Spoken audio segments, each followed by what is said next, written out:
I'm sure by now everyone is aware of Vedant Sakre, bagging gold in IBO 2024, now bagging gold in IBO 2025. So the best way to start is to just get I understand all the concepts which are involved by reading Campbell. It's not that if I read this book, I'll be able to crack NSEP. If I read that book, I'll be able to crack INPhO. Started last year when I was in 11th, I started preparing for NSEP. At that time, I had planned to read Campbell, but I ended up skipping a few chapters. The reason why you should prepare for NSEB or any Olympiad in particular, school in the morning, when I used to come back from school, I used to do all my schoolwork and assignment, then I had some Vedantu lectures in the evening. So hi everyone. So we have a very special guest and a very own student, Vedant Sakre, with us. And I'm sure by now everyone is aware of Vedant Sakre. Like he made all Indians proud, not just once, but twice at international stage. Bagging gold in IBO 2024, now bagging gold in IBO 2025. First in Kazakhstan, now in Philippines. So very proud of you, Vedant, and congratulations on this big victory. We all are very proud of you, and every student is definitely inspired by you, motivated by your journey, right? So Vedant, so in today's session, I'm going to ask you certain questions, which are generally the doubts that students have who are preparing for Olympiad or like any other competitive science exams. So like they really want to hear all the answers from you, right? So should we start with biology Olympiad, because you got us wonders, in biology Olympiad. So let us start with biology Olympiad. Please tell what is biology Olympiad, starting from the first stage till the last stage where you presented India twice, right? So just tell students exactly about each stage and what this biology Olympiad is all about, the various stages in India, and how you can be a part of International Biology Olympiad Indian team, right? Thank you, ma'am, firstly, for all your wishes. So I'm assuming that your audience is already aware of what Olympiads are. Like we have the Olympics for sports, we have the Olympiads for academics. So there are Olympiads for most of the science subjects like physics, chemistry, biology, astronomy, junior science.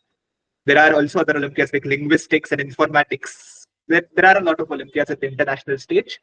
So every country sends a team or a delegation to represent that country at the international stage. So for the biology Olympiad specifically, India sends a team of 4 students. So the process of selection of that team happens in 3 main stages.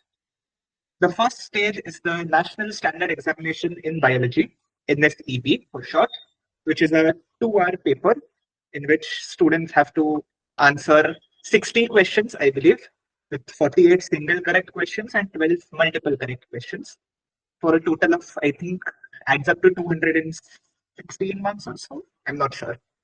I'll have to check that. 216 only. Yeah.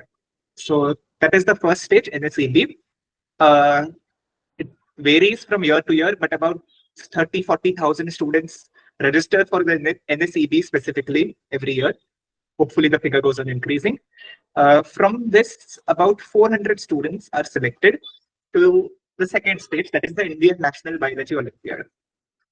Of these 400 students, 200 students are selected from classes 10 and 11, and 200 students are selected from class 12. The second stage is the Indian National Biology Olympiad, or INBO for short, INBO, however you prefer.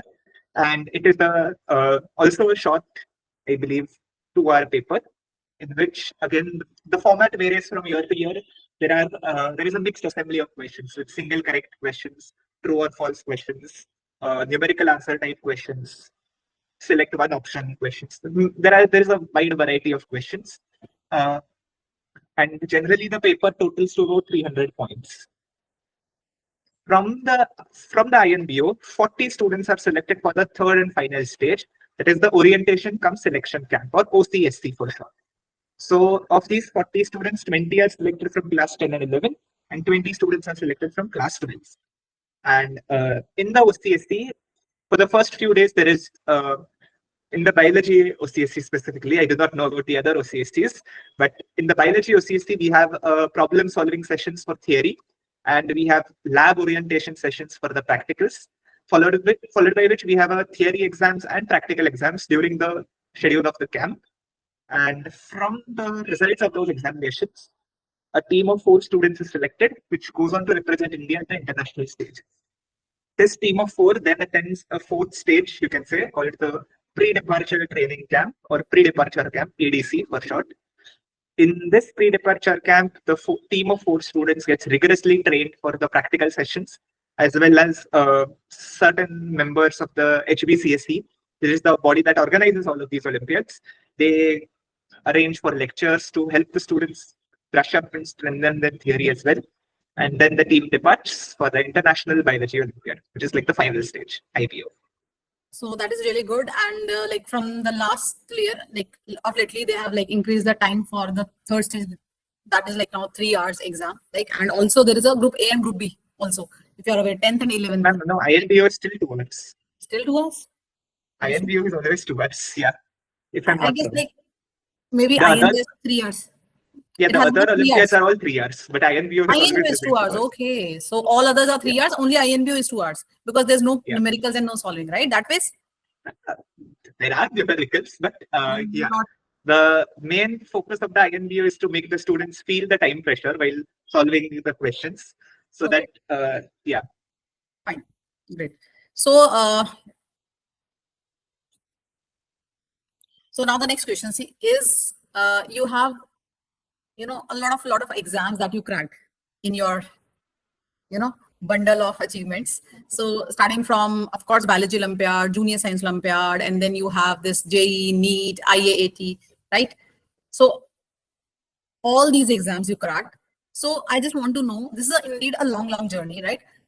When and how did you start your this Olympiad preparation? In which grade you get exposed to Olympiads, and like how you get so much involved in Olympiad preparation? What is the motivation behind, like what is the trigger behind, right? At what age you started your journey, this journey of so many achievements?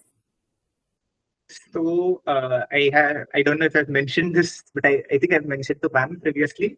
There is this exam called the Dr. Homi Bhabha Bal Vaidyanik competition, which is primarily held in Maharashtra, but it is now also being conducted in all across India and the world. They are accepting participation from everywhere. So this exam is held for students of grade 6 and 9.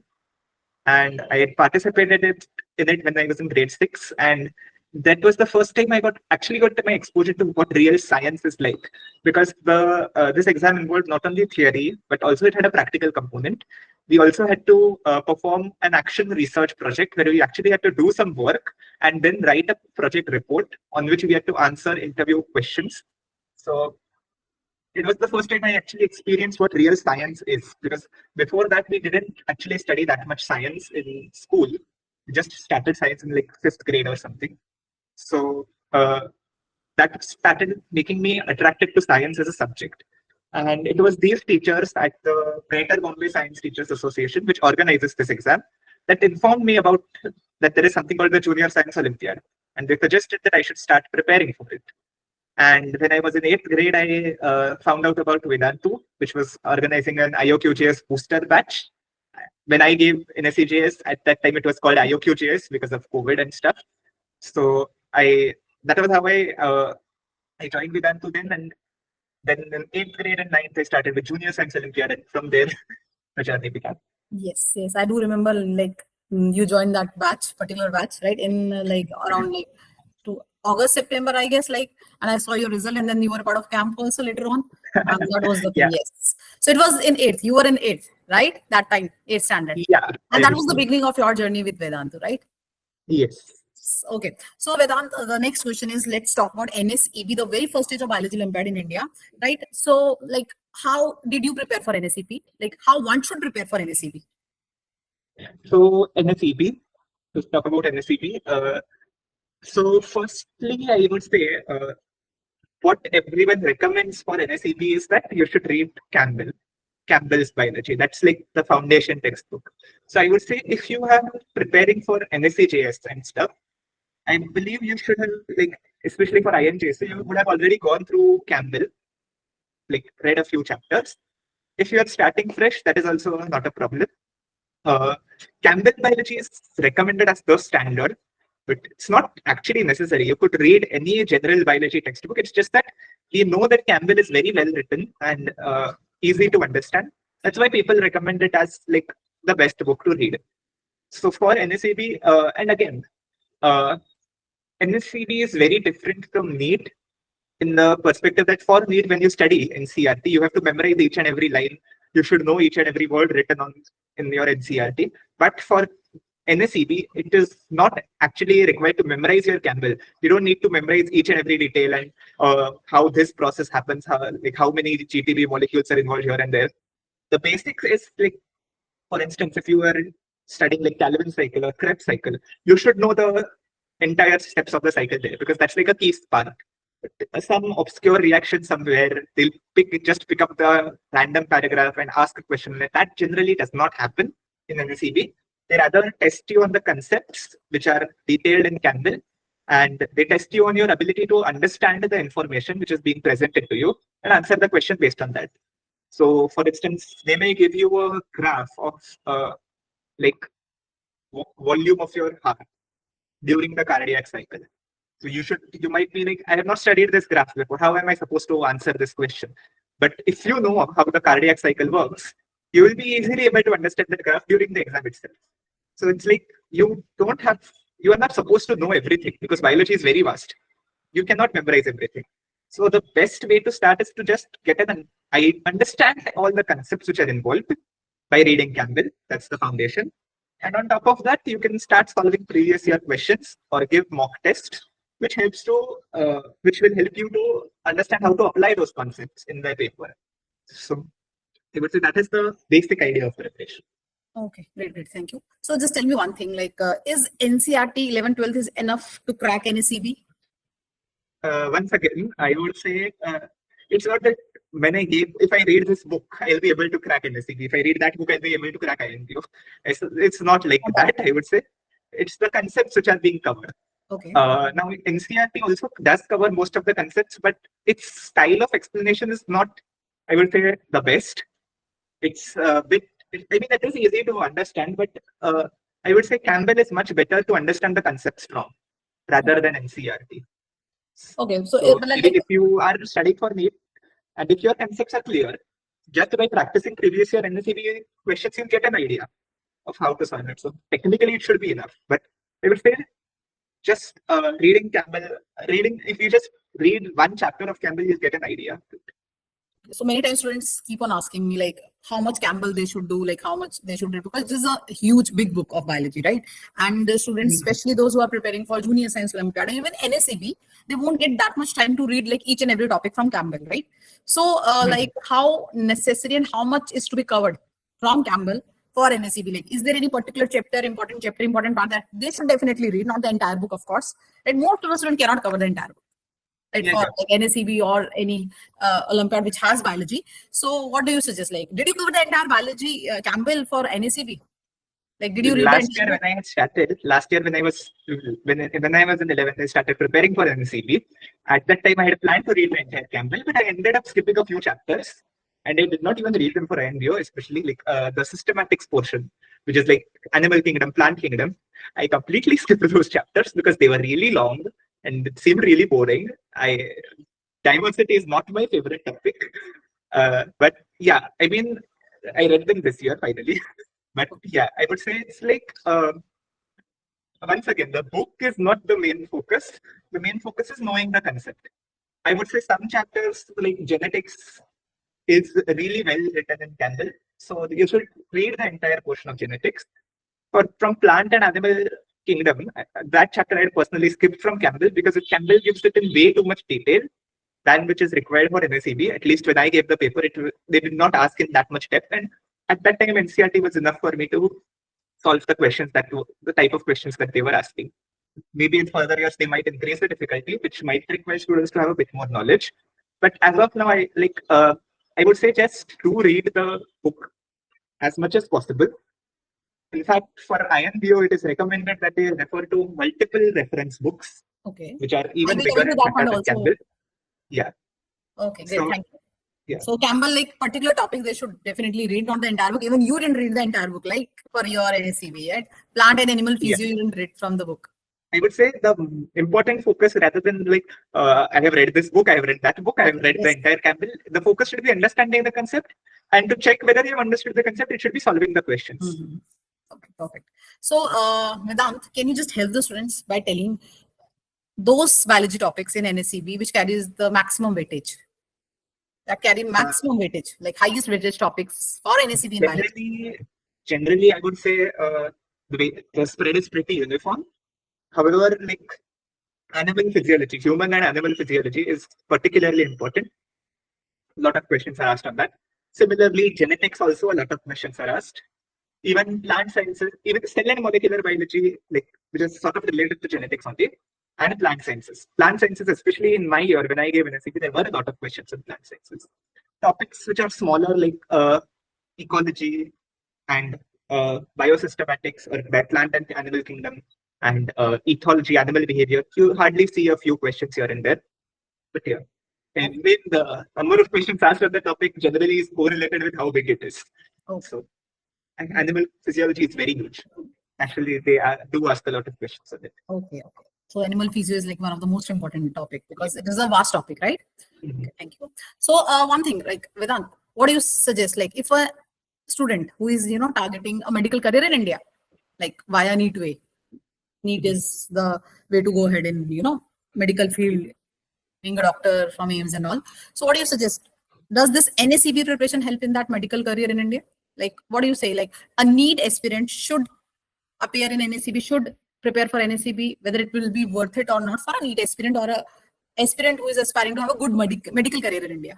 What do you suggest? I would say that the reason why you should prepare for an NSEB or any Olympiad in particular is that you are passionate about that subject and you like studying that subject. It's your thought should not be, okay, I want to do well in NEET. So if I do NSEB, it will give me an advantage in my NEET. That should not be a reason. And if you start preparing for NSEB or any Olympiad with that sort of reason, you won't be passionate about it. You won't enjoy your work, what you are studying. So does NSEB preparation help in NEET? I guess that is a bit of a controversial question. Like until recently, NEET questions used to be directly based on NCERT. Since my year, NEET 2025, they have started, the paper was still entirely based on NCERT, but they have started asking a few application-based questions, which are maybe not directly from the lines of NCERT, but still relatively easy. Meanwhile, NSEB asks way different type of questions.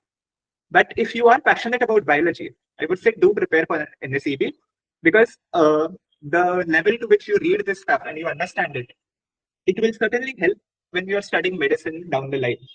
Though it may not help for NEET, you'll still enjoy the subject.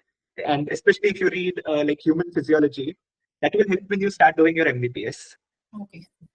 So definitely a good thing to do, at least if you are interested in that field which has all biology in it, right? So definitely. Okay, so the next is like, do you think realistically grade 10th or 11th student can crack NSEB? Like what do you say? Like definitely. In 10th, should they target like NSEB if anyone who's interested in biology, right? I would say, 10th, should they target like? I mean, there's no harm in targeting NSEB. Like if you start preparing, you'll definitely, especially since last year they relaxed the criteria to allow equal selection of class 10 and 11 and class 12 students in the second stage and in the third stage. So I would say if you are preparing, if you start in class 10, it's all well and good.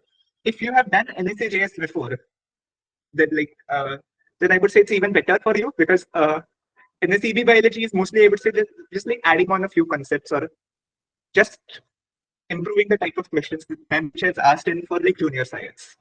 So I would say if you are prepared for NSEJS, definitely, and if you like biology, you should definitely target NSEB in 10th. You can definitely do that if you want to. I mean, you could target other Olympiads, you could focus on school exams, board exams are also there in 10th. It's all up to you.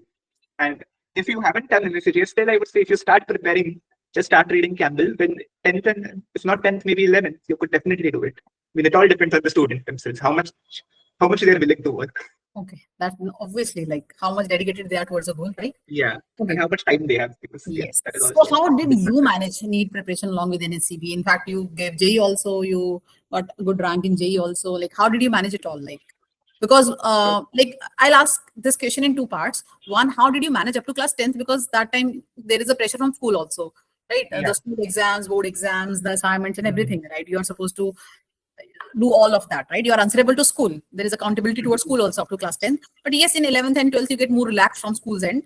So other exams can be managed, right? Like along with NEET or JEE preparation, though it is indeed a tough task. But first is like mostly I got doubts from students like how to manage Olympiad preparation along with school. So this is the first part of my question. Like up to 10th, how did you manage the Olympiad preparation along with your school? Because you have been participating in Junior Science Olympiad and all, right? Yeah. 8th and 9th. So how did you manage that? So it was like when I used to go to school in like 8th, 9th, and 10th, it would be like I had school in the morning. Then I used to come back from school. I used to do all my schoolwork and assignments. Then I had some Vedantu lectures in the evening, and I used to do Vedantu assignments in the evening before sleeping. And like if I had some assignments left, I would go to school, and in the free period, I would do the assignment. And it was a bit hectic, I would say. Sometimes I would have to skip classes of Vedantu too, because there was a lot of schoolwork and school exams, especially in 10th. Like I joined the RM batch in 10th, so there was a lot of work for JEE. And at the same time, school was organizing prelims, pre-prelims. So it was a bit hectic. I got a lot of backlog in that period from my JEE preparation, which I managed to cover up later during the vacations and all. So that was one aspect. And I would say at the same time, like while preparing for Olympiads, it should be like you should not neglect your school necessarily. If your school is like nothing important is happening, then maybe you could skip a day, but it's still really not advised. Stay in school, attend all the lectures, do all the homework, and then from the remaining time that you have, you could read the textbooks for the Olympiads, you could do the assignments, watch video lectures or whatever, like however which way you're preparing. Because for me, the main focus was my school exams first, because I needed to get a good grade in my 10th board exams as well. So what is like, it's up to you how strict your school is and how much priority you want to give to your school exams. If you are in 8th and 9th, if you are in 10th, you should give some importance to your board exams, because at least at that stage, the marks are important. So later they may not be asked or forgotten. But you should give them some point importance. Of time, like when you're in 8th. At that point of time, it is important for you and for your parents and the like people around you. They'll ask you, right? That is also motivating and demotivating. Especially in like Maharashtra and stuff. Like we have junior college in 11th and 12th, where you have to switch to a new college after your 10th grade. We call 11th and 12th as junior college. So for admission there, you need to get good marks in your 10th boards. So for 10th, school is like really important, but definitely like students in 8th and 9th, and of course in 10th also, they can manage Olympiad preparation if they have a proper schedule, right? Along with the school. Yes, a proper schedule is important. So, yeah. So like if I ask you, this is a general doubt, how many hours did you give for Olympiad preparation daily? Is there any count to that? Like I do not number you can tell? I did not personally count like, okay, I need to study for 2 hours. I need to study for X number of hours. I did not have that sort of thing. It was just like our physics teacher, Chandan sir, helped me prepare a schedule for the Olympiad. And he himself teaches physics. So he did not know what all the topics are there in biology. So we discussed together. I told him, I need to study these many topics before NSEP. So he helped me plan it week by week. I need to read these many chapters of Campbell in this week. And after that, I was like, after my JEE classes and JEE assignments, whatever time I had left, I would read these chapters. Sometimes in the morning, I wake up early, not very early. I used to wake up about 6, 7 a.m. or so, and then just read Campbell early in the morning, fresh. And after that, I would start doing my JEE assignments, or doing some schoolwork, whatever. Yeah. Okay, so in 11th and 12th, JEE, NEET, and this biology Olympiad you're targeting. Along with that, you also cleared other Olympiads also, right? Can you please name which other Olympiads you qualify like? So when I was in 11th, I managed to clear the first stages of the physics, NSEP? Astronomy, and NSEA? biology Olympiad. So NSEP, NSEA, NSEB. And in 12th, I cleared the first stages of the chemistry, astronomy, and biology Olympiad. So NSEC, NSEA, NSEB. I did not appear for NSEB in 12th because of my international Olympiad quota. So I was able to directly write INBOs. But yeah. Okay, so like, so students, You can manage one Olympiad if he's managing so many Olympiads altogether. Physics, chemistry, astronomy, biology. He cracked all like NSE stages of all these Olympiads. And of course, started with NSEJS and INJS. So that is a different story before 10th. Okay. So like in 24 hours, you try to manage your school so that you can spend some time on, NSEP preparation, specifically reading topics from Campbell and then JEE and NEET, right? Yes. Yeah. So how difficult it was for you to like do maths being so much into biology? Because biology I would say into biology, no? maths. Truly deeply Maths madly in was love with biology you were. So how did you manage maths was a nightmare for me initially. Like when I started off, the starting ka maths was easy, and like I was able to understand what is being taught to be in class. But then when the problem showed up, when the tests came, I was like, what are they asking? And yeah, so I really needed to work a lot on my maths for the JEE especially. So like when I was in 11th, I prioritized biology very much. So I was just reading Campbell, and I was sometimes also missing maths classes because I also had NEET classes at the same time and a lot of things there. But yeah, sometimes I used to bunk maths classes to just read my Campbell because I had to read a lot in the week. But yeah, there was a bit of a backlog. But after 11th, when I moved to 12th, then I started prioritizing maths instead of biology because biology I had already like read mostly whatever I needed to do. So I spent my 12th just focusing a lot on maths, watching all the replays, solving all the assignments again, solving the book. Like we had given like a book called Vinay Kumar in class. You can do any book, whatever your teachers recommend again. But yeah, so discussing the assignments with the teachers. So yeah, I would say in 12th I worked a lot on maths, and that's why I was able to get a somewhat decent rank in JEE.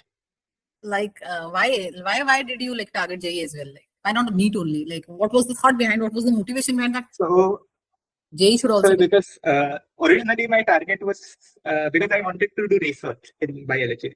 So originally my target was to get into like IISc or ISERS. And the way to do that earlier was KVPY, but then the government abolished KVPY. So the only entry boards which were left were JEE Mains, JEE Advanced, NEET, and ISER Aptitude Test. From which, for all except NEET, you need to study maths. So that is why I knew that I had to do maths anyways. Okay. And this year, IISc scrapped NEET and JEE Mains as a mode of entry, which was not there until which was available as a mode of entry till last year. So it was lucky for me that I had decided to keep maths because otherwise there would be like no option for me to get into IISc. Wow. So they scrapped NEET entry in IISc? Yeah. It's only to JEE Advanced and ISER Aptitude Test. This was supposed to be from NEET also and from JEE also. Like from both channels, they took admissions before, right? Yeah, now only JEE. Okay, so that is good thing. And only JEE Advanced. Only JEE Advanced, not JEE Mains also. Last year they had mains as well, but this year they have removed mains also. Okay. That is a good piece of information. So we talked till NSEB. So how's the transition from NSEB to INBO? Like from first to second stage, like how did you prepare for that? And what is the difference between the two stages? The kind of preparation they require, the kind of like paper, the question they asked, like how is it? Till last year, like when I first gave NSEP, the paper used to be slightly different from INBO. It used to be like some factual questions also thrown in there, mostly like straightforward, easy questions. Nothing, you don't have to read a lot sometimes. But then there were the multiple correct questions, which they used to pick up. Like they used to pick up extracts from research papers directly, and then they used to pick up 4 lines from the conclusion and ask if these statements are true or false. So that used to be a bit of a challenge there.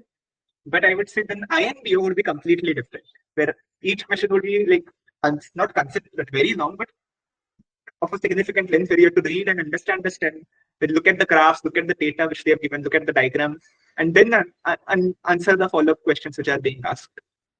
Each question used to be like every question, even in the almost all the questions used to make you think, and there were 1 or 2 questions which were a bit straightforward, or which you had to just remember some facts, but most of the questions used to be really nice. And like I would say the main feature of INBO was that every question it used to be several questions which would teach you new concepts. Like when I was solving previous year INBO questions of genetics, for instance, in 11th, I hadn't read I had only read like Campbell, so I hadn't read like double crossover and stuff. What that is, I had no idea what double crossover is. And there was this question on double crossover, which used the concept of double crossover.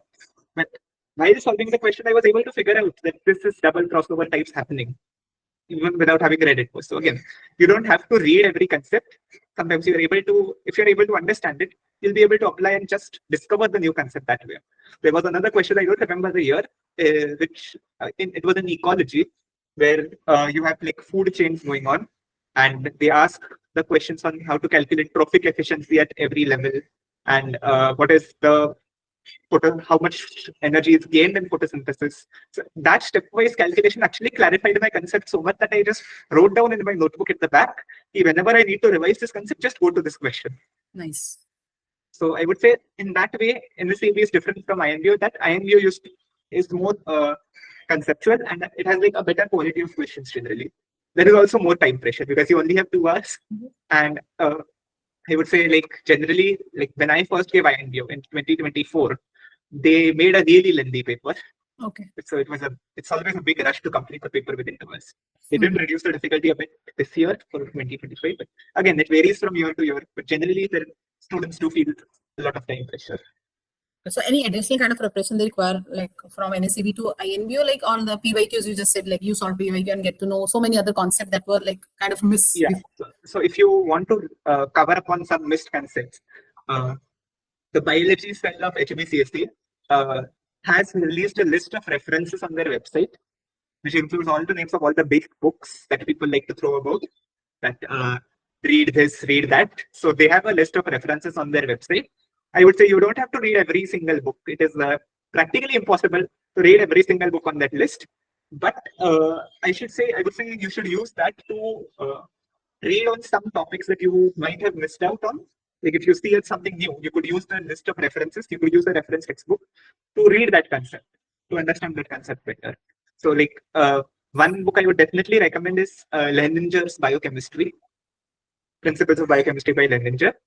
It's actually a really nice book, and you don't have to read the complete book, of course. Just like some portions, like the amino acids part is really well written. And even for like JEE and stuff, if you want to understand how amino acids work, Zwitter ions, it's quite well explained there. Again, enzymes, because there are a lot of questions asked on enzymes in cell and mol bio portion of INBO. So enzymes and enzyme kinetics, how that works, you can refer to it from Leninger, because it gives the entire thing like quite nicely with the Michaelis-Menten equation, all of that stuff. So again, you should use the list of references as a reference list, not as a list of textbooks to be read. There are certain portions from each textbook which you should read because it gives a better understanding of the concept. But yeah, I mean, I know people internationally who got a gold at the IBO having read just Campbell. Oh, so that is the power of Campbell. That is the power of having your concepts really clear and solving a lot of questions. If you just read Campbell and think, okay, let's go. Yeah. Then it won't happen, obviously. Like it could happen, but yeah, you should. I would say the most important thing is practicing questions. Okay, that is really good. Like other than Campbell, one is Leninger that you like just told, and I read that book in my like masters, because in my masters in chemistry, like we have a semester in which we have like the entire curriculum of biochemistry, right? Because chemistry is in biology also, na? So the reference book that we follow for that like semester for biochemistry is that Leninger, and after so long I heard that name, like kind of a nostalgia for me. Okay. So indeed, that is quite interesting book to read and to get a better concept clarity, specifically in biochemistry, right? So okay, so can you just name books like other than Campbell that they can follow any biology Olympiad? This is from the official references list of HBCSE. So I'll just open it and I'll tell you what HBCSE officially has released on the website of their biology cell. So BioCell HBCSE. If you just Google it, you'll find it. But till then, yeah. So for they obviously have also recommended Campbell as a general biology textbook. For plant physiology, they have recommended Tays and Ziegler. Like the name of the author is Tays and Ziegler. For animal physiology, they have recommended Tortora and Derrickson. Once again, if you are a MBBS student, I would say if you read the animal physiology book, it would be helpful for you also in your MBBS. But otherwise, I personally did not feel the need to read a medical textbook. I know several people at camp who read like Guyton and Ganong and stuff. big and medical books. But yeah, it's not a necessity because I personally haven't read it. So yeah, I did read one textbook on human physiology by Laurel E. Sherwood. I really liked it because it focused a lot on physiology especially, but did not go into as much depth as your Guyton or Ganov. So for plant biology, they have also recommended a book by Raven's Biology of Plants.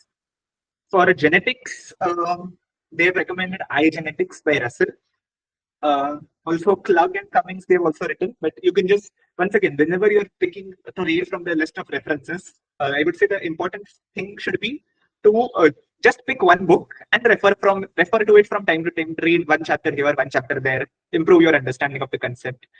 Because they've mentioned 3 books of genetics in the list, does not mean you have to read all 3 books from top to bottom. Okay. I would also say that Brooker's genetics is also really good. That was the one I used myself. I did not know of this list when I was studying for INPhO. Yeah. For ecology, they have recommended Basic Ecology by Odom. I would add to this list and say that Smith and Smith's ecology textbook is also really nice. And I refer to it once or twice to understand some concepts better. And for molecular and cell biology, they have recommended a book by Lodish, which I would say is nice. I have not read it personally, but I would say Leninger covers most of the concepts that people need for molecular biology as well. But you could refer to that, especially for some molecular cell biology techniques and stuff.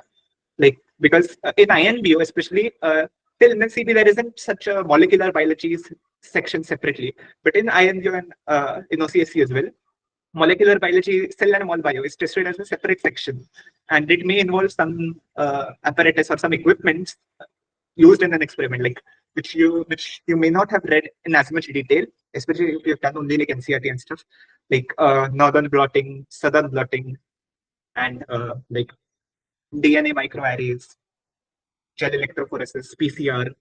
So some terms to be familiar of the techniques, I would say, just going through a reference textbook once, protein purification, like chromatography.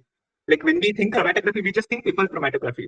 But there is also like column chromatography. There are multiple types of column chromatography. So all of that one should have an idea. So just like that is also given in Lenin's. I would say one common thing about all these textbooks is that they repeat a lot of topics. Like if you go through your genetics textbook, it will have the entire details about inheritance. Then it will have an entire section on like DNA translation, transcription, replication. And if you go through your Lenningers, it will have the exact same things. So once again, that's the whole thing, now. Like you just said that in Campbell, most of the students, like you met, they just did only one book, that is Campbell. Like they could qualify the exams and on the basis of that one book because they have that concept clarity from that one particular book also. Exactly. But for the like at the international level, there were people who had just read Campbell. But I would say here in India, you do need to read a bit more because India's selection process is very rigorous. Yes. But if you have the conceptual clarity from Campbell, if you're confident enough, whatever new concept you find you could just start solving previous year papers. If you find any new concept, you could Google it, or you could refer to one of the reference textbooks. Okay. There are like I would say do read a bit from Lenningers, especially because that's a really good book, and you would really enjoy it, especially the starting section, the enzymes and the proteins section. The remainder of the book is like pretty much the same. You need to go into as much depth, but like cell techniques of molecular biology also is a really important part. So you should read up from that from any book. Like once again, a lot of textbooks. Okay. So like one thing I want to ask, in fact, many students have this concern, like how did you manage so much of memorization? Like biology, you need to remember so many facts and things, right? And many students are scared of like biology just because of this thing. They need to remember so much. They keep on revising the stuff to keep in mind, right? How did you manage it all? So many books you are referring to, like so many books you're talking about. Like I personally feel like for the International Olympiad and for the selections tests, like NSEB may involve a memorization of a few facts from here and there, but the rest of the stages, it's like you don't have to have memorized anything. You should just be aware of the concept. क्या होता है, कैसे होता है, how it works. You don't need to remember the scientist who invented it. You don't need to remember when it was discovered. All of that is nothing is required. Especially for the international, it's like the International Biology Olympiad paper, if you have seen it, it's like 70, 80, more than 70, 80 pages. theory paper. Each question contains a big paragraph detailing some experiment that the scientists have done, and followed by some graphs or some diagrams or some figures or some photographs found uh, in the experiment. And then they ask 4 statements which you have to conclude on the basis of the paragraph. So once again, there may be some knowledge of biology that is required. You need to know this concept. How this, like if they show a diagram, if they show a figure of gel electrophoresis, you need to know that this is the negative end, this is the positive end, this is how gel electrophoresis runs. You should know that the bigger the DNA, the less it will run. So the fragments which have traveled the highest distance will be the smallest ones. So that sort of conceptual knowledge you should have. But to answer the questions, you don't need to memorize everything, because once again, like there are so many research papers filing out every day. You are not expected to read every paper and then remember every result. So once again, so it involves your, like, even if it is biology Olympiad, it involves your critical thinking, the analysis exactly. part, data analysis. Yes. Yeah. So no Olympiad, guys, like students, no Olympiad require rote knowledge or anything. Even the biology Olympiad, which is like very theory-based exam, right? Out of all the Olympiads that we have in science, biology Olympiad also doesn't require any rote knowledge, any cramming part, right? In the further stages, especially in IBO, OCSC, and then IBO, right? And if I talk about NSEB, there may be a few questions here and there, which are like based on. So that is the part that's in every simple enough concepts which you should know, anyways. And if you study biology, you will see that concept so many times, you will memorize it already. You need not to learn stuff, right? That's so like glycolysis, for instance. Once you read it, and if you read it a few times, वो ऐसे याद हो जाता है क्या होता है glycolysis में. And no, people generally, from what I've seen, they do not ask you what is the enzyme involved in the 7th step of glycolysis. No one asks this type of question generally. This type of question they ask is that they will give you the entire chart of glycolysis and tell you that a certain product is being accumulated, resulting in a certain disorder seen in a person, and you have to identify what may be a possible cause, which step might be defective, and then there may be a reason, like why is that enzyme defective, or like which gene, like if a certain gene is affected, then what other consequences could it have? So they may give you true or false statements based on this type of question. But yeah, I would say. Do you have any particular strategy? Do you have any particular strategy to memorize stuff for your NSE stages, be it NSEJS or NSEB? Any particular strategy for memorization? Did you follow? I know. Like I do remember one thing, that when I was learning for NSEJS, this sir had taught us biology, and he gave us some mnemonics. I still remember that mnemonic because it was a really funny mnemonic. It wasn't even a mnemonic; it was some random words. And that is stayed with me. But other than that, I don't really have any strategy for memorization. I have never done much memorization. I am really bad at memorization. But I had to memorize stuff like in geography or history for school. I used to just either like write it down, or just like read it multiple times. And agar yaad reh gaya, to reh gaya. Exam mein likh gaya, and after that. Okay, that's good. So now talking about the role of practicals, right? In like from OCSC to IBO, practicals are really important. Like, yeah.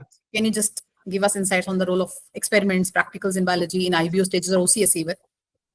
So for your like for the OCSC, at least like generally the weightage is that 60% of your score comes from the theory component and 40% of your score comes from the practical component. So practicals also play a pretty significant role. But generally, it's a bit lesser than theory. The theory is very, very important. And it has always been, like, for me at least, I used to somehow always mess up my labs. So it has always been my theory which has carried me ahead. But I would say practicals are a very key component of the theory of the OCSC camp, as well as the International Olympiad. Every year for the Biology Olympiad, there are 4 different labs which are announced previously. And these labs, on the basis of these labs, in each lab, there will be a lab task given. And each lab lasts for 1.5 hours. So 4 labs of 1.5 hours, there are total 6 hours of practicals. It is equal to your 2 papers of theory of 3 hours, so 6 hours theory and 6 hours practicals. That is the format. And every year, what lab areas are tested, it depends on the organizing country, which lab areas countries' professors are proficient in, which lab areas they want to set the tasks in. So they decide and announce the lab areas accordingly. Like when I went last year for IBO 2024, the lab areas were animal anatomy and physiology. We had cell and molecular biology, or just molecular biology. We had bioinformatics and we had biochemistry. However, this year for IBO 2025, we had a completely different set. Only one was same, that is cell and molecular biology. After that, we had microbiology, biomedical sciences, and we had ecology and systematics. So again, every year the lab areas vary. It depends on the organizing country. But the general format of the lab remains the same. And when you go to HPCSC for the orientation come selection camp for the OCSC, initially they will orient you on how to use all the apparatus. They conduct an orientation for every lab generally, in which you get to see all the equipment, you get to work with the microscope, you get to use a micropipette. I imagine a lot. I guess almost everyone will be who goes to OCSC uses the micropipette for the first time, which is really cool, and it's like one of the most common instruments in the biology lab now. Like now, I think I've used micropipette so many times, especially in biochemistry, that it's like buy hat ka khel, die hat ka khel actually. But when students go there for the first time, it's like it's a completely new instrument. When we say pipette, we think वो bulb वाला या mouse pipette से ऐसे लेके ऐसे डालना है. It's a really big instrument. Micropipette is इतना सा ऐसे click करो, liquid ले लो, डाल दिया. It's very easy and very convenient, and it's really fun to use. So there may be some errors. So that's why in the orientation they let students use the micropipette, become familiar with how to use a micropipette, and that is one aspect of it. And after that, there is the practical test. And a good thing about HPCSC is that they always manage to make the practical test so that if you manage your time well, you should be able to complete it. The main thing is to keep your head cool and just keep working. No matter what mistakes you do, try to cover it up. I mean, not to manipulate your data, but like try to make up your lost time in your mistakes. Never manipulate your data. That is very wrong. But yeah, just if you are manage your time well, then you should be able to complete the tasks. And they always try to ensure that most people manage to complete the practical on time. Sometimes they also give some extra time for the practicals. I would say it's really fun, especially like because all of these are equipments in an actual biological lab, which you will be using maybe for the first time. So it's really cool to actually use all these equipments like a fancy microscope, gel electrophoresis. You get to perform gel electrophoresis with real DNA that you extract yourself by doing a lot of hard work. And then like when we had animal sciences last year, we got to dissect a fish. We got to dissect a squid, which is like really cool. For me, it was really scary because I do not like dissections. But yeah, when I'm wearing gloves, I'm fine with dissections. So that is good. Like the role of practical indeed is a lot in science, right? Science cannot exist without like experiments. Exactly. That's why I would say it's really important in the exam from the exam perspective as well. But for the students who attend the camp, it's really a very enriching experience because you work in a lab-like setup for the first time, and if you plan to do research in the future, or even if you want to do medicine in the future, it's actually a really good experience for everyone. So one more thing about the like exam strategies and everything, like the role of various things. One is like, how did you manage multiple correct question in NSEB and INBO? Because that is the pain point of most of the students in first, second stages of Olympiads, right? The multiple correct. How did you manage to score in those? Any strategy or anything, like any tips you want to give to students? How did you manage multiple correct question in Olympiad? Sadly, I do not have much tips for the multiple correct questions. Like when I was appearing for NSEP, they used to just pick up questions from research papers. It used to be really random. So if you read the question and if you understand it, and if you're sure this option is there, mark it first. And then I used to just read the other options, and I used to deliberate a lot in my head. It was not a good experience for me because I did not have fun while I was thinking all the time, will this be the option? Ye hoga, ye nahi hoga? Really confusing sometimes.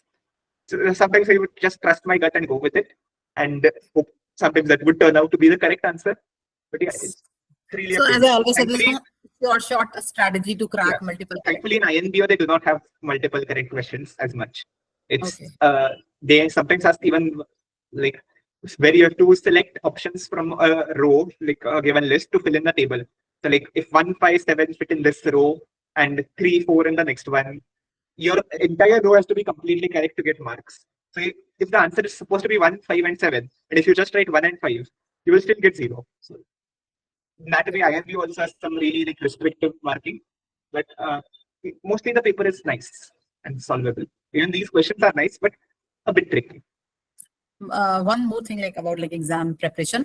What is the role of like previous year question solving and mock test in your success? Like, how did you rate The the biggest. PYQ solving and the mock test, like for the Olympiad preparation, or even It's for the any exam? most important one.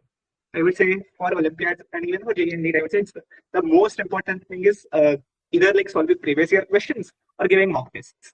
For Olympiads, generally there aren't many mock tests available. Like, so it's just previous year questions, but there are a lot of previous year questions. You can solve NSEB previous year questions. You can solve INBO previous year questions. Like even the older INBO questions are still very relevant. You can even solve IBO previous year questions, but the style is a bit different from INBO, I would say. INBO involves a bit shorter questions with more questions in the given time. IBO has a bit lesser number of questions, but the questions are way longer. So that's a bit of a difference. But there are INBO previous year questions. I would say that you could solve the previous year questions of the Olympiads of other countries. You could solve US ABO questions, New Zealand biology Olympiad questions, British biology Olympiad questions.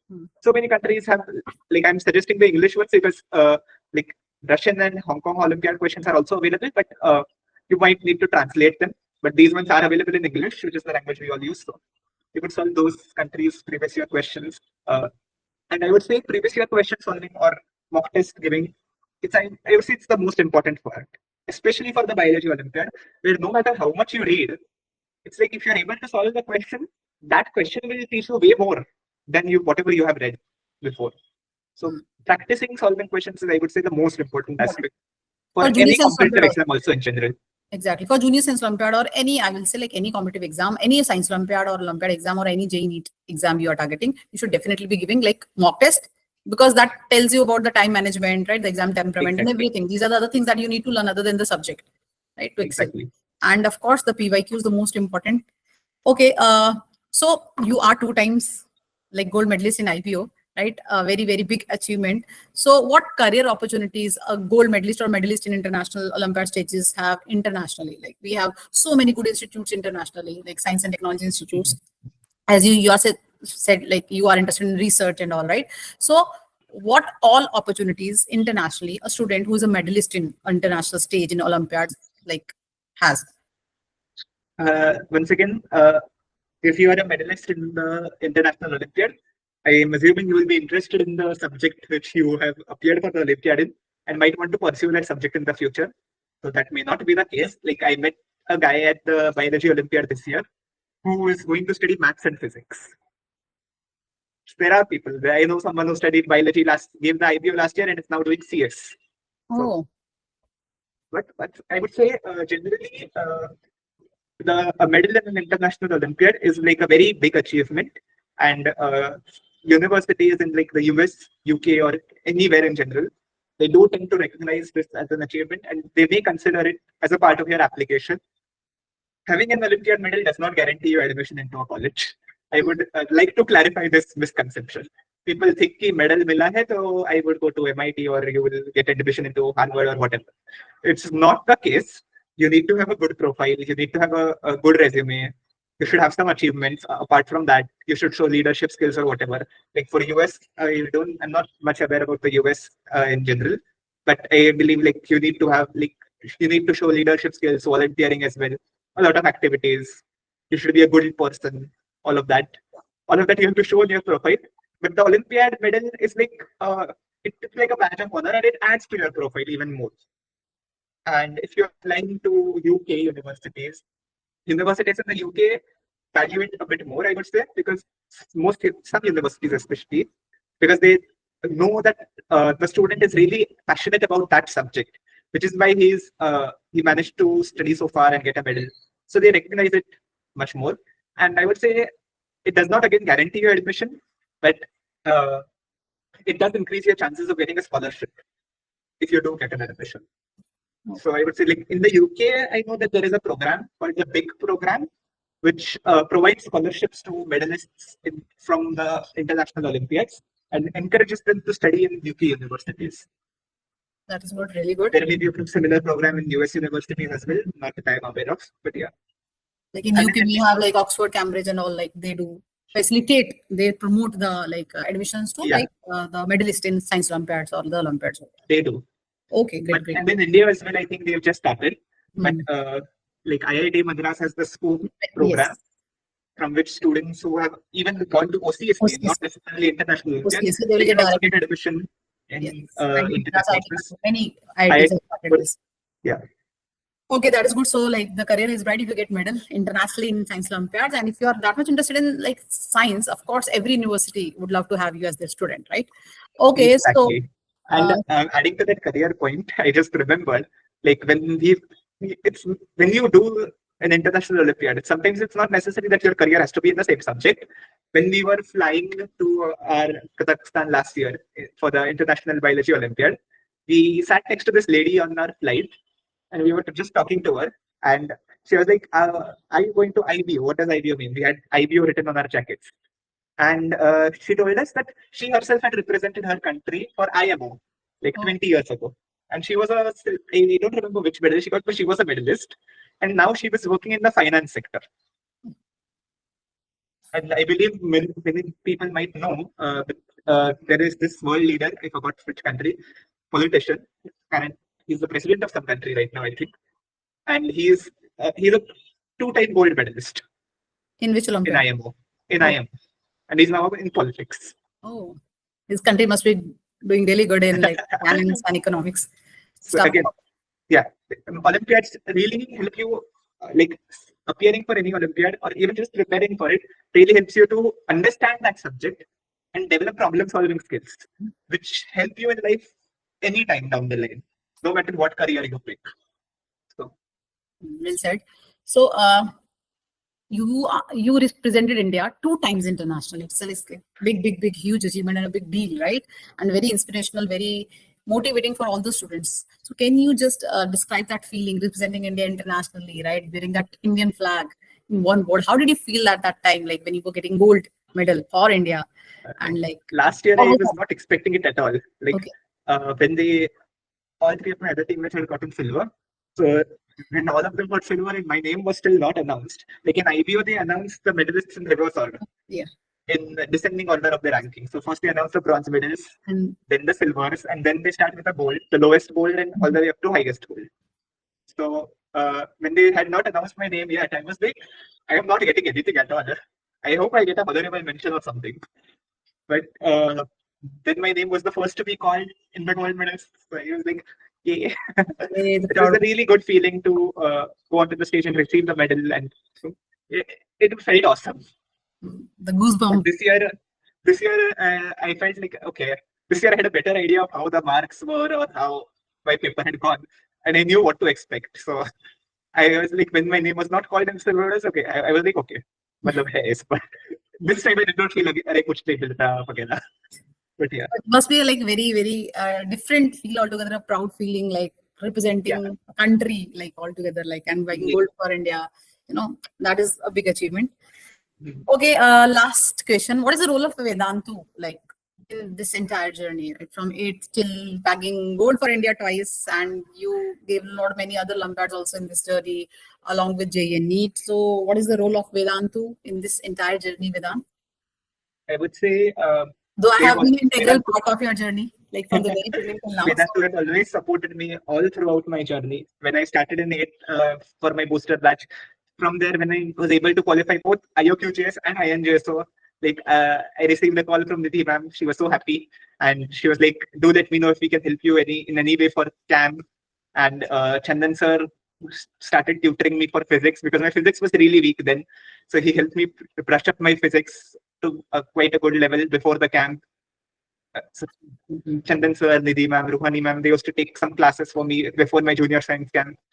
And then when I was preparing for NSEJS again in my ninth, I was able to join the INJSO batch where we just prepared thoroughly for the subjective format.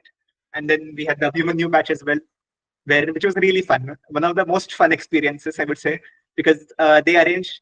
I remember you arranged subjective tests for us, and that was a big hassle because we had to scan and send the copies, and you had to check the copies. So the team at Vedantu, I believe Priya ma'am was working there at the time.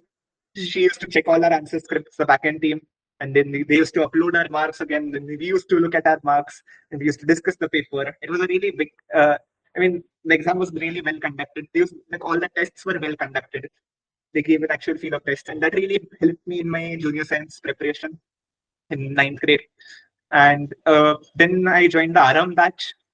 We had Chandan sir, and then we had Saurabh sir. Later we had Suresh sir and Surendra sir, physics, chemistry, maths.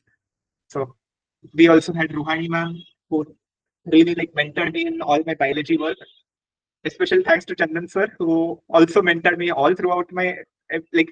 Chandan sir was actually teaching us physics. He was guiding us to prepare for the Physics Olympiad, and I was preparing for the Physics Olympiad. Then at the start of 11th, I went and told sir, "Sir, मुझे biology Olympiad target करना है इस बार." Sir was like, "Okay, no worries, I'll guide you." And he sat down with me. He helped me prepare an entire plan for all the weeks till NSEB, with NSEB revision plan. He helped me make an INPhO revision plan. He's really helped me all throughout, making all the plans, day-to-day planner, weekly planner. He's really good at that, I think. And I am really thankful to him because I would say a lot of credit for whatever I've achieved goes to him, especially. And when I was preparing for OCSC and IBO, I used to solve previous year IBO papers and I used to have doubts. So I did not know where to get those doubts sorted from. So Rohani ma'am used to arrange late night sessions after all her classes were over. She used to take classes till like 12 a.m. for me, 1 a.m. also one time, where we used to just sit and discuss the biology Olympiad papers because it's like it's not a paper, it's not like a subjective question. कि मैंने problem भेज दिया and then sir ने या ma'am ने solve करके मुझे ऐसा solution है भेज दिया. It's like you have to have a discussion because it's a different point of view. How you are interpreting a certain graph may differ because the question does not have like a one single solution always. So we used to have these discussion classes, and she was also like really helpful to me all throughout my journey, not just for Olympiad, also for JEE and NEET. All the teachers at Vedantu were like, I missed out on a lot of things because like OCSC used to take up a lot of time. It's like 15 days, 10 days, I think 10 days. And then again PDC and then again IBO, an entire month just gone.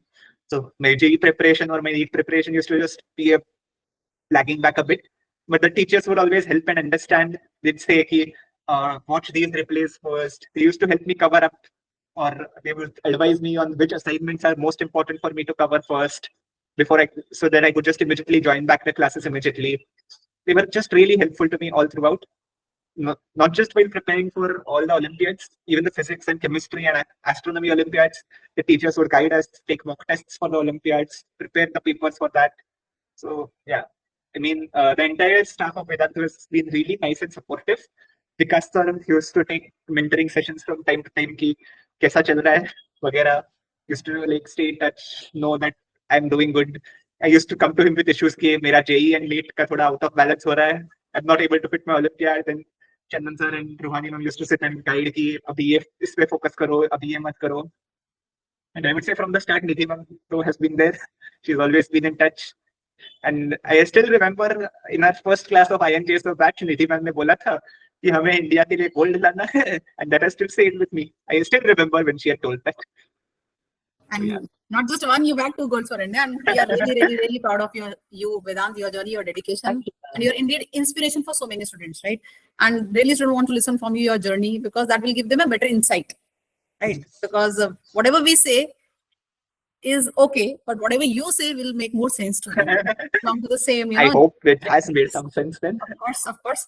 So thank you so much, Vedant. Thank you so much for your time and wish you all the best. And we get to know that you are also going to represent as a volunteer in International Olympiad of Astronomy and Astrophysics that is being conducted this month in August in India. India is the host country for IOAA 2025, and you are a volunteer for that also, right? So all the best for that experience. When I was participating in the IBO in 24 and 25, every country gets assigned a student volunteer as a student guide, whose responsibility is to look after those students, take them to all the exam venues, ensure they do not get lost, ensure they wake up on time. And both our guides for both the years were just like really such nice and amazing people. So that they really inspired me to sign up as a volunteer myself. So I can hopefully do the same for another country this year. And because India is hosting the IOAA this year, so we hope to make it a big success. I mean, it's all being done by HPCC. My role is just as a guide. इधर से उधर लेके जाना है. But yeah, India will do wonders, right? And it's our India homegrown will and definitely, like, I believe, because HPCSE is like working really hard in all the organization aspects. And yeah, I think we do organization well. We are hopefully able to manage all those big number of students well. So I believe India will host a really successful IOA this year. And good luck to everyone that's participating. And my huge respect to all the organizations that are involved in this process of Olympiad in India, like right from IAPT to HPCSE. They do a lot of work, like a tremendous job they are like supposed to do. And every year the medals in all the Olympiads is because of these organizations, right? Because they are the backbone of these medals, the Olympiads. Other than the like students who are representing the country, these are the people. These are the people who are making it happen. Right? Our work is to help them spread awareness about the Olympiads so that more students can participate, and like the Olympiad itself, the program will grow bigger and better. Definitely, definitely. So thank you and all the best for your future projects, Vedant, and hope to see you again on any international platform, you know, bringing laurels for India, making all of us proud again. So all the best, and see you very soon. Hope to meet you very soon, right? And just keep us posted, IOAA pictures and all, right? I mean, HBCSE already has like a newspaper committee, a newsletter committee for all the publicity. They have a social media committee. It's all very well planned, I believe. Okay, nice. So just keep us posted, right? So we virtually want to be part of that entire, you know, I'm not sure if I will be allowed to take any pictures. Exactly. If you are allowed to, whatever you are allowed especially at the exam venue, I won't be allowed to at all. Of course. But yes, you understand, but just keep us posted so that we can be a part of that entire, you know, setup. Actually, we can witness that, like the level of you know, astrophysics and astronomy in India, right? So all the brightest mind of country will be gathered together to celebrate from this. All the countries. So all the best India also, and all the best to you, Vedant. Right? Bye. Take care. God bless you, and see you very soon. Bye, man.